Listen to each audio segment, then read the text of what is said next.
एक छोटा सा दोहा ले रही हूं जिसमें कि वो राधा और कृष्ण की आंखों के जरिए जो शैतानियां होती हैं उसका उन्होंने बहुत सुंदर चित्रण किया है।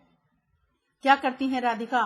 कृष्ण की मुरली को छुपा देती है। बतरस लालच लाल की मुरली धरी लुकाए, सोह करे भौहन हंसे देन कहे मिट जाए।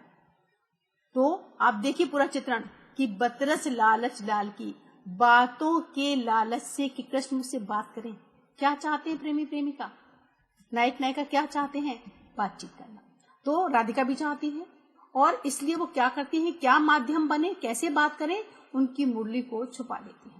तो बतरस लालच लाल की, बतरस बातें करने के लिए वो उनकी चाहत होती है, इसलिए वो क्या करती हैं, लाल की मुरली धरी लुकाए, लुकाए मीन्स छुपाकर, वो उनकी बांसुरी को छुपाकर रख देती हैं। और कृष्ण तो बांसुरी के बहुत ही चाहने वाले थे, हर समय बांसुरी को साथ रखते हैं। और फिर क्या करती है, सिर्फ छुपाती ही नहीं है, क्या करती हैं, उस मुरली को उनको दिखाती भी हैं कि सौह करें, उनको बताती भी है इशारों से कि मैंने वो ली है, उनको दिखाती भी है, सौह करे, और फिर भौहन हंसे, और फिर हंसती भी है, हंसी भी आंखों से दिखाई देती है। और देन कहे, फिर बोलती है अच्छा तुम ले लो। और फिर जब वो देने की बात करते हैं कि अच्छा दे दो, तो क्या करती है, देन कहे नट जाए, और फिर वो मुकर जाती है कि नहीं मेरे पास तो है ही नहीं।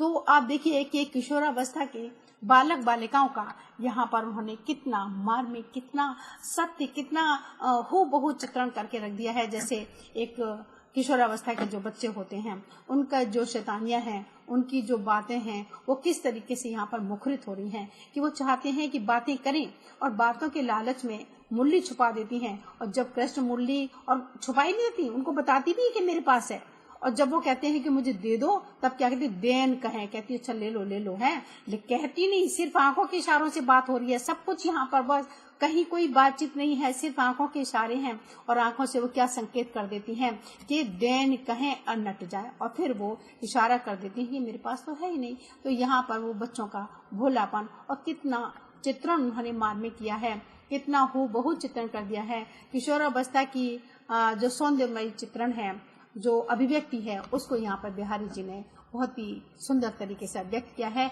एक भक्ति भाव, वो हर एक चीज पर नजर रखे हुए हैं कि कौन किससे क्या चाह रहा है, कि पूरे भरे, और कहते हैं कि सब लोगों से आंखें चुराकर उनसे बात कर लेते हैं, बात भी करना चाहते हैं, और चाह कर भी नकार जाते हैं, नट जाते हैं, नकार जाते हैं। और उन्होंने इस दोहे में बहुत ही मार्मिक चित्रण किया। कृष्ण और राधा के जो बातचीत है, जो सौंदर्य है, जो प्रेम है, उसकी उन्होंने बहुत सुंदर अभिव्यक्ति की है कि सिर्फ किसके माध्यम से, आंखों से, क्योंकि आंखें प्रेम का आईना है, हृदय का आईना है। जो बात आप मुंह से नहीं कह सकते, वो आप जो अब वाणी के माध्यम से नहीं कह सकते, वो बात आंखों से हो जाती है। और आंखों ही आंखों का, जैसे अभी आपको बताया कि आंखों ही आंखों में क्या कुछ हो जाता है, उसका उन्होंने बड़ा सुंदर चित्रण किया। यहाँ पर कई भाव, संयोग का भाव और शरारत का भाव जो यहाँ पर दिखाई दे रहा है, वो सभी कुछ उन्होंने आंखों का चित्रण के माध्यम से दर्शा दिया है।